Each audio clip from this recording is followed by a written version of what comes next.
Le ministre angolais de la Défense, João Lourenço, a été proposé pour prendre la tête du parti MPLA au pouvoir par le président José Eduardo dos Santos. C'est ce qu'a annoncé la radio dite Radio nationale de Angola. Il sera ainsi le candidat officiel lors des élections générales de 2017. Lourenço devrait être officiellement adoubé samedi lors des célébrations du 60e anniversaire du parti, si tout se passe selon les plans et que Eduardo dos Santos quitte effectivement le pouvoir. Sous sa direction, l'Angola a perfectionné son rôle de kleptocratie africaine.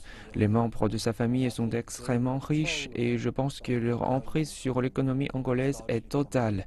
Son parti contrôle la politique dans ce pays et je ne pense pas que son départ permettra nécessairement un changement de conditions en Angola.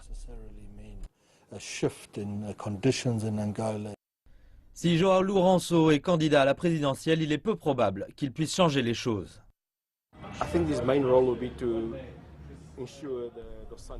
Je pense que son rôle sera de s'assurer de la postérité de Dos Santos, parce qu'il a l'armée derrière lui.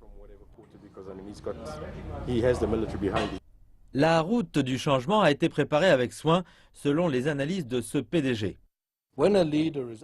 Quand un dirigeant est capable de dire avec confiance « je vais me retirer », cela veut dire qu'il a confiance dans le fait que le système et l'établissement qui l'ont porté au pouvoir sont très solides et que rien ne va changer après son départ.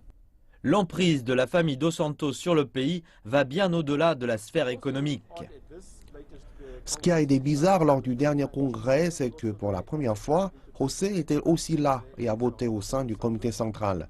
José et Westwicha dos Santos, la fille, et Zenu Filomeno, l'un de ses fils, qui a aussi voté au sein du comité central.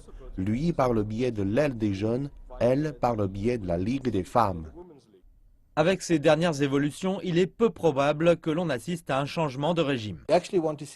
Vous voulez qu'il y ait un changement forcé, mais si personne n'est poussé vers la sortie à l'exil, cela veut dire que sous la surface, il y a le commencement d'un changement dans le système ou une sorte d'instabilité.